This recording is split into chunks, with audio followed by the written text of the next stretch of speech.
Dans une décision rendue en vertu du Code de conduite du Royaume-Uni, Pfizer a été reconnu coupable d'avoir discrédité l'industrie pharmaceutique, la violation la plus grave des règles du Code de bonne pratique d'Angleterre. Une décision du Royaume-Uni, ZEPMCPA Publish, a conclu que Pfizer avait enfreint le Code de conduite réglementaire du Royaume-Uni 5 fois, notamment en induisant le public en erreur sur la sécurité et l'efficacité de son vaccin Covid et en faisant illégalement la promotion d'un médicament sans licence. Cela survient après que Pfizer ait été reconnu coupable, en novembre 2022, d'avoir induit les parents britanniques en erreur sur la sécurité du vaccin Covid pour les enfants. Et les médias français vont-ils en parler ?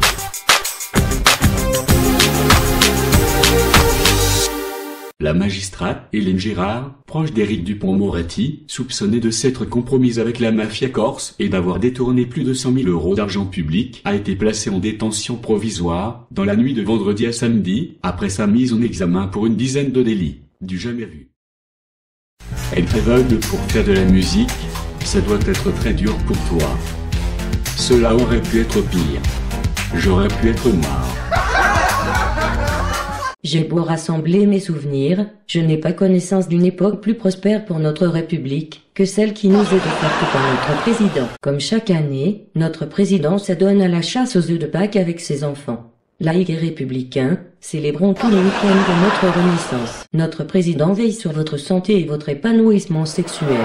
Plus que jamais, chers enfants de la génération Macron, sortez couverts. Lorsque j'ai embrassé le métier de professeur, je savais qu'il était là, parmi eux, celui qui sauverait la République. Le cerveau le plus puissant du monde est à l'Élysée.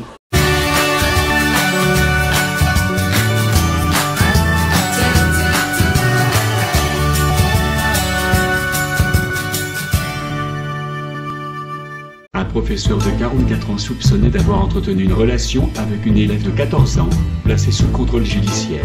Cet enseignant, placé en garde à vue mardi, nie toute violence contre son élève. Il doit être présenté au tribunal correctionnel le 3 mai.